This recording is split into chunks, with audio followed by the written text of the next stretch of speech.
Guys আসসালামু আলাইকুম, আমি সুমনাস কিচেনে আপনাদেরকে স্বাগতম। এখন হচ্ছে আলুর চপ বানাবো। তো আলুর চপের জন্য আলু সিদ্ধ করে নিয়েছি।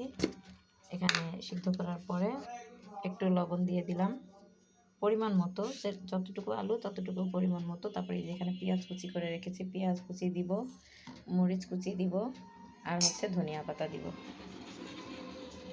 দিয়ে আমি এটাকে ভালো করে মাখিয়ে নিচ্ছি।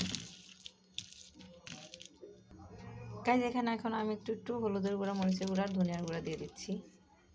এই যে সামান্য মরিচের গুঁড়া, সামান্য একটু হলুদের গুঁড়া আর সামান্য একটু ধনিয়ার গুঁড়া।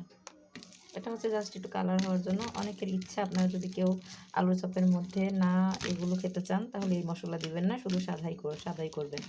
আমি অবশ্য যে বেসনটা একটু গুলাবো, বেসনের সাথে আমি একটু আটাও দিব, তার সাথে আবার একটু হলুদ মরিচের গুঁড়াও দিব। গাইস দেখুন, এখন আমি এরকম করে মাখিয়ে এটাকে রেখে দিলাম। গাইস দেখুন, এখন আমি এখানে আটা আর হচ্ছে বেসন, একটু হলুদের গুঁড়া, একটু মরিচের গুঁড়া, একটু ধনিয়ার গুঁড়া, সব কিছু আর লবণ একসাথে মাখিয়ে নিচ্ছি। গাইস দেখুন, আমার মাখানো হয়ে গেছে বেসন আর আটার মিশ্রণ। এখন এই বেসনের মধ্যে আমি আলুর চপগুলো ভেজে নিচ্ছি। তেল দিয়ে দিয়েছি, তেলটা গরম হয়ে গেছে।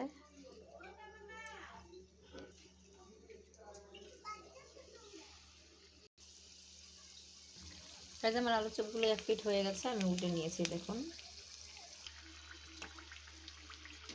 গাইস, দেখুন হয়ে গেছে আমার আলুর চপগুলো ভাজা করা।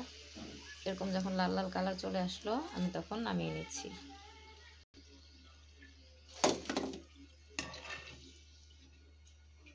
মাশাআল্লাহ, আলহামদুলিল্লাহ, খুব সুন্দর ফুলে উঠেছে। আমি কিন্তু এখানে কোনো বেকিং পাউডার ব্যবহার করিনি বা খাবার সোডাও ব্যবহার করিনি। এগুলো আসলে হার্টের জন্য সমস্যা, আমাদের বিভিন্ন রোগের জন্য সমস্যা। তেল ভাজা পোড়াটাই সমস্যা। হয়ে গেল আমার আলুর চপ ভাজা। আল্লাহ হাফেজ সবাইকে।